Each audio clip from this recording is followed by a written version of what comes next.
ప్రపంచవ్యాప్తంగా అరాచక శక్తులు పెట్టరేగిపోతున్నటువంటి వేళ సీరియస్గా దృష్టి సారించాల్సిన అవసరం ప్రపంచానికి దాపురించింది.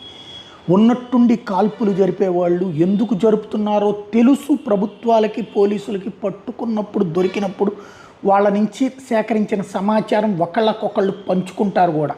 కానీ అమెరికా, యూరప్ దేశాలు హషప్ చేస్తున్నాయి అసలు నిజాన్ని. మత ఉన్మాదంతో పెట్టరేగిపోయే వాళ్ళ సమాచారాన్ని దాచేస్తూ పిచ్చెక్కినోళ్ళు, మతిస్థిమితం లేనోళ్ళు అని ప్రొజెక్ట్ చేస్తున్నాయి. ఈ ఇంపాక్ట్ ఇప్పుడు ఎక్కడో కాదు, ఆస్ట్రేలియాలో చోటు చేసుకుంది. సిడ్నీలోని ప్రముఖ బ్యాండీ బీచ్ దగ్గర చానుకా యూదుల ఫెస్టివల్ ఆఫ్ లైట్స్ ఈవెంట్ జరుగుతున్న సమయంలో సాయంత్రం 6:30 నుంచి 7 గంటల మధ్య భారతీయ కాలమాన ప్రకారం, అక్కడ స్థానిక సమయం ప్రకారం చూస్తే ఇద్దరు వ్యక్తులు నల్ల దుస్తులు ధరించి బ్రిడ్జి నుంచి లేదా ఎత్తైన ప్రాంతం నుంచి కాల్పులు జరిపారు. డజన్ల కొద్ది షాట్లు 12 నుంచి